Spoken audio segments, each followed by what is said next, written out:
నేను last time fallopian tube కోసం చెప్పినప్పుడు చాలా మంది కమెంట్స్ లోనే మేడం ట్యూబెక్టమీ రివర్సల్ అవుతుందా, అయితే దాని సక్సెస్ రేట్ ఏంటి అని చాలా మంది అడిగారు. సో నాకు అనిపించింది ఈ టాపిక్ మీకు అందరికీ చాలా నీడెడ్ అనేసి. సో ట్యూబెక్టమీ రివర్సల్ జనరల్ గా మనం దేనికి వెళ్తాం, ముందు 2 బాబులు ఉన్నా లేదా 2 పాపలు ఉన్నా నెక్స్ట్ జెండర్ ఉంటే బాగుండు అని అనిపిస్తుంది. కానీ అనుకోకుండా అప్పుడు ట్యూబెక్టమీ చేయించేసుకుంటాం. సో అలాంటి వాళ్ళకి అనుకోకుండా సమ్ రీజన్స్ వల్ల బేబీ హెల్త్ ఇష్యూస్ వచ్చో, సమ్ అదర్ రీజన్ వల్ల ఒక బేబీ డెత్ అయినా మళ్ళీ మనకి పిల్లలు కలిగితే బాగుండు అనిపిస్తుంది. థర్డ్, ఇప్పుడేమో ఒకరు ఉంటే చాలే అనిపిస్తుంది, కొన్నాళ్ళు పోయిన తర్వాత ఇంకొకరు ఉంటే తోడు బాగుండు అనిపిస్తుంది.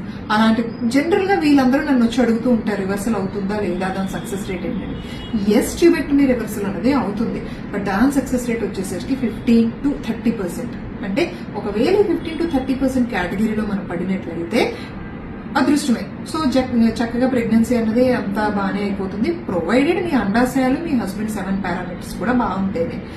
అలా కాకుండా దీనివల్ల వచ్చే మోస్ట్ ఇంపార్టెంట్ సైడ్ ఎఫెక్ట్ ఏంటంటే, ఒకవేళ ట్యూబెక్టమీ రివర్సల్ చేసినా మనం రివర్సల్ చేసిన దగ్గర, సర్జరీ చేసిన దగ్గర వచ్చి ప్రెగ్నెన్సీ అనేది లాడ్జ్ అయిపోతుంది, అంతే అది ఎక్టోపిక్ ప్రెగ్నెన్సీగా మారుతుంది. సో ఇది కూడా మైండ్ లో పెట్టుకుని మనం రివర్సల్ కి వెళ్ళాలి. రివర్సల్ కాకుండా కూడా, రివర్సల్ మాత్రమే చేయించుకోకుండా వేరే అదర్ మెథడ్స్ ద్వారా కూడా ప్రెగ్నెన్సీ తెచ్చుకోవచ్చు, అంటే ప్రెగ్నెన్సీ రావచ్చు. సో ఈ మెథడ్స్ మీకు తెలుసుకోవాలనుకుంటే కింద కమెంట్ చేయండి. Hope this helps. Thank you.